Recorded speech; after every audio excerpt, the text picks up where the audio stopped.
Hey zusammen, mein Name ist Flavia. Und mein Name ist Jenny. Und herzlich willkommen zum Türchen 2 von unserem Adventskalender. Wir haben heute ein Zettel bekommen von unserer Managerin. Da steht eine Frage drauf. Und wir wissen beide nicht, was drin steht. Ja, also Jenny hat gerade das Zettel so verknäult in der Hand, wo sie jetzt gerade aufmacht. Und wir werden zusammen die Frage beantworten, frisch von der Leber. Mhm. Aber vorher ist noch wichtig zu sagen, bleibt bis zum Schluss dran. Heute gibt es nämlich schon das erste Gewinnspiel. Ihr könnt also etwas gewinnen. Darum, dranbleiben. Dranbleiben und zuhören. Dranbleiben. Genau. Wäre cool, wenn ihr jetzt nicht überspringen würdet. Dann uns ein bisschen zuhören beim Labern. Würdest du das machen? Ich würde, glaube ich, überspringen. Wir sehen es. Wir sehen es. Also, aber jetzt zuerst mal geht's los mit der Frage. Ein bisschen ASMR. Okay, auf dem Zettel steht: Frage an beide. Kann man jemanden langfristig daten, der einen komplett anderen Food-Vibe hat? Fragezeichen. Beispiel: Selber geniesst man mega gern, die andere Person ist aber im maximalen «Ich esse nur Poulet mit Reis» Wahn. Mhm. Checkst? Also eine ist so, sie probiert auch nicht gerne Sachen aus, oder? Genau, eine Person ist so der Geniesser, die Geniesserin, die so ist so, für mich ist das Grösste. Mhm. Und eine Person ist so ein bisschen wie du, die einmal gesagt hat, manchmal auf Reisen könnte ich mir auch einfach das Essen in die Venen tun. Also, Ja. so einfach so zweckmäßig. Ja, ja. Ich muss halt essen, weil ich halt Ja. muss. So. Aber das ist ja jetzt ein Beispiel. Wir können auch Genau. andere Beispiele bringen. Ja. Also ich finde, Ich finde jetzt, also du, der gerade in einer Beziehung bist, also da geht es zwar ums Daten. Da müssen wir, warum ich tue ja meine Freunde auch daten. Wir gehen ja auf Dates. ja, aber ihr seid schon zusammen. Also weißt du, hast dich für ihn entschieden. Aber ja, kannst du vielleicht schnell sagen, wie... Das ist halt ja langfristig. Wie euch. Wir haben schon den gleichen Food-Vibe.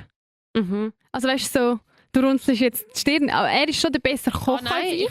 Also weißt du, er ist Ich kann sicher... noch gar nichts sagen Aha. mit dem. Aha, ja, nur er ist schon der bessere Koch als ich. Er kocht regelmäßig und er kocht auch mega gut. Und das weiß er auch. Ich koche weder oft noch speziell gut. Ich hasse auch so Basics drauf, aber ich würde schon sagen, dass es wichtig ist, weil zum Beispiel wir gehen beide gerne fein essen und darum machen wir das ab und zu auch zusammen. Ich meine, gut und fein essen kostet ja auch ein bisschen. Und darum, wenn jetzt zum Beispiel die eine Person der ist das wie nicht wert, viel Geld für Essen auszugeben und der andere Person ist das aber wichtig, das ist, glaube ich, schon, dann wird es schon schwierig. Ja, Weißt? also, ja. Vor allem, also, ich meine, Essen, Food, kann ja auch mega als Hobby sein. Mhm. Und wenn die eine Person das so als Hobby sieht, weißt du, so Restis ausprobieren, Rezepte ausprobieren, schwierige Sachen nachkochen und die andere Person, die juckt das gar nicht, ist, dann finde ich ganz klar, nein, kann man jemanden nicht langfristig daten, wenn man einen krassen Food-Vibe hat. Ja, also so ganzes Ausschlusskriterium sind, glaube ich, so, ich kenne auch eine Kollegin, die vegan lebt und sie könnte nie jemanden daten, der Fleisch isst. Ja. Aber in meiner Vergangenheit ist jetzt das nie ein Ausschlusskriterium gewesen, aber mit meinem Ex zum Beispiel hat er sehr gerne scharf gehabt. Und wir haben schon ein paar Mal hat er das Essen viel zu scharf gekocht. Und ich weißt, du kennst das, ich habe mich so gefreut aufs Essen. Ich habe so Hunger gehabt, ich nehme ein Biss. Ich habe das Gefühl, wie ein Drache, der rausspuckt.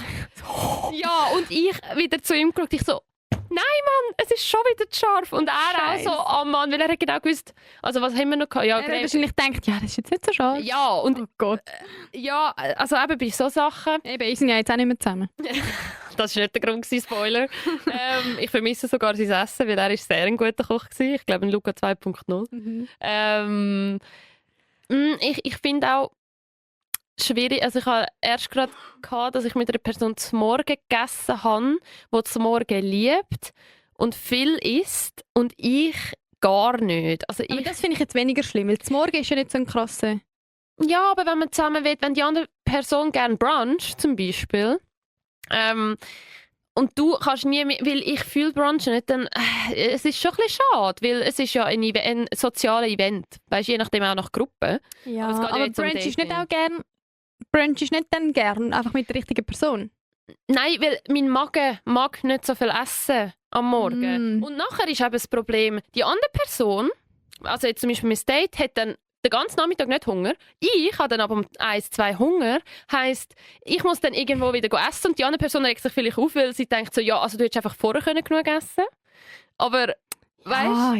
Eben da muss man vielleicht einfach ein bisschen flexibel bleiben. Ja, und dann so in dem Fall gehen wir vom Brunch zum Lunch, Ja, zum ja. 4 zum Nacht. Ja, aber ganz Weil alle unterschiedlich hungrig. Aber ja, ich verstehe schon. Aber was bist also beschreib mal deinen Food. Was hat sie gesagt? Was hat sie Food Vibe. Dein Food Vibe. Beschreib den Vibe. mal. Das nimmt mich jetzt Wunder. Mein Food Vibe ist... Was ist mein Food Vibe? Was ist eigentlich die Definition von Food Vibe? Also ich glaube, wieso auf welchem... Wie krass ist dein Food Game Level? Also so... Nein. Also erstens, ich stelle dir jetzt ein paar Fragen. Erstens, tust du gerne essen? Ja, sehr gern. Mhm. Also auch jede Mahlzeit?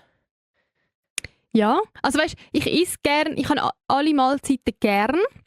Am meisten gern, am gernsten, habe ich die Nacht. Mhm. Weil ich finde, Abend ist auch eine schöne Uhrzeit vom Tag und die Nacht sind auch meistens so die Essen, wo man so weit im Voraus abgemacht hat oder irgendeinen Anlass feiert man mit mir die Nacht. Weißt du, so das Nachtessen habe ich einfach gern. Mhm. Und das sind meistens auch mehrere Gänge. Am Mittag ist es nicht mehrere Gänge. So. Mhm. Darum, die Nacht habe ich am liebsten von allen. Und wie vielfältig isst du? Also weißt du jetzt eben von... Die haben sich auch mal oft kein Morgen. Also jetzt nicht von, sondern von verschiedenen Ländern Gerichten. Ah, meinst du Weißt du, so? so? Weil das ist ja auch noch... Ja. Weil das Ja. ich eben zu wenig. Ich glaube, ich esse mehr verschiedene Küchen als du, aber jetzt auch nicht, also nicht oft. Ich meine, ich gehe nicht oft auswärts essen, aber wenn, dann esse ich schon gern eben etwas Orientalisches oder Italienisch. Ja, ich finde, Italienisch hat sich irgendwie schon so fest in die Schweizer Küche eigentlich eingebürgert. Ja, Also, überall gibt es Pizza, Pasta. Ja, eben, ja, voll. Ist eigentlich auch nicht, ist ja nicht nur Italienisch. So. Ja. Aber so, ich esse schon viel Italienisch, wenn es eine andere Küche ist als Schweizer Küche. Schweizer Küche per se esse ich nicht viel. Mhm. Also die gibt es schon vielleicht mal ein Rösti oder so, aber jetzt Elber Magrone gibt es eigentlich nie die Also meine Mami macht schon auch viele Sachen von ihrem Land. So zum Beispiel, hat es gerade letztens Von Bolivien? all das gegeben, genau. Pastel de Choclo, hast du das schon mal gegessen? Mit Banane? Hast du mir das mal erklärt? Nein, Ah, nicht Kochbanane gibt es oft bei uns daheim. Ja. Ich glaube, ich realisiere das manchmal gar nicht, so was jetzt von welcher Küche ist. Ja. Aber Kochbanane gibt es oft bei uns daheim. Mhm. Cunhapé, das sind Pão de Queijo, heisst das glaube ich auf Portugiesisch. Das ist das Gleiche. Das sind so Käsebrötchen, mega fein. Mhm. Mate gibt es bei uns daheim auch, aber nicht der El Toni Mate oder was auch immer, sondern der richtige aus dem Holztopf mit dem Röhrli, ja. Genau, das trinke ich so auch. Ja. Lecker. Wenn ich ab und zu fancy drauf bin, gehe ich irgendwie zu einem Griech. Griech ist noch so einer, wo du in Zürich Sind im wir auch Gyros holst. zusammen mal essen? Ja, eben. Griech. Ja.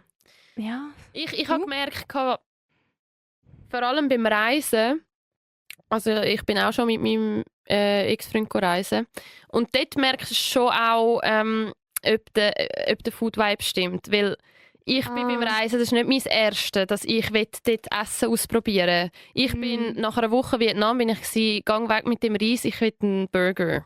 Weißt? Okay. Und also ich stehe auch voll zu dem. Ich finde es ist so... Und du hast einfach Abwechslung wollen? Ich finde es ein bisschen schade. Nein, ich finde es ein bisschen schade, dass ich eigentlich nicht so offen bin zum Ausprobieren. Aber ich bin halt dann die, wenn sie Hunger hat, will sie etwas, was sie kennt. Mhm. Und die andere, also jetzt der Ex-Freund war eher so, das können wir und das Indisch. Und ich bin so, ich komme nicht mit dem Indischen, ich habe keine Lust auf das. Und das ist schon, weißt, wie du sagst, so essen zusammen. Was machst du denn? Voll. Dann sind wir einmal, zuerst bin ich in ein Resti, habe ich etwas gegessen. Und dann das andere hat er etwas gegessen? Ja, aber also, es war lustig für einen Moment, es hat viel gemacht, aber das war eine Variante gewesen, aber es ist schon ein bisschen ein Killer. Ich sehe schon die Frage. Eben. Ich sage, wenn die Food Vibes sehr unterschiedlich sind, so 180 Grad, ich sage, das läuft nicht. Weil du musst ja auch, wenn du zusammen wohnst, also kann ich, wenn die über eine Person einfach so zweckmäßig schnell etwas isst und auch vielleicht dann eher ungesund, weil schnell ist meistens ungesund, und die andere Person sich aber Mühe will geben und noch auf Makros schaut und sowieso, das ist dann krass. Das ist ja nochmal ein Punkt, also wie gesund. Ja. Das ist schon... Zum Beispiel mein Freund und ich, als wir letztes Jahr zusammen gewohnt haben, das Zeitchen, hat er hat immer gekocht.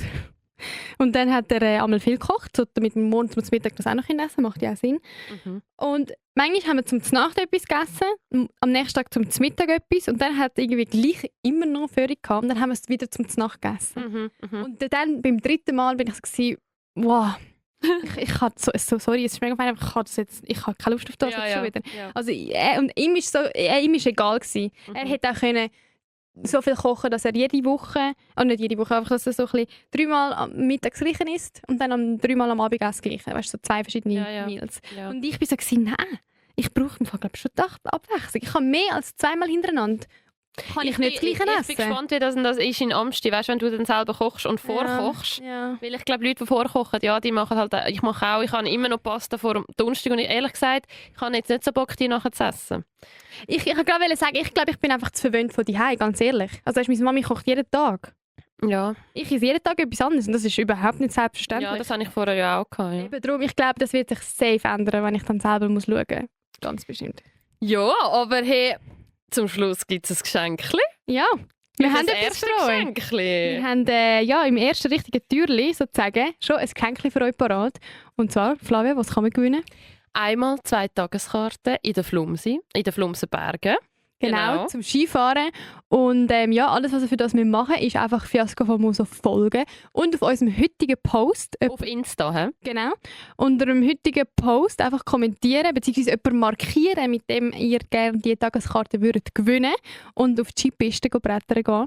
Und gibt es noch etwas, was wir dazu sagen müssen? Ich glaube nicht. Nein, viel Erfolg bei ihr. Doch. Es geht bis zum 24. Dezember. Genau. Also bis Weihnachten könnt ihr mitmachen, markieren, verschicken es. Genau, wir werfen das in einen Generator werfen und dann melden wir uns beim Gewinner oder der Gewinnerin. Und so ist es.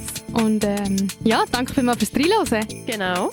Und bis morgen. Bis morgen zusammen. Tschüssi.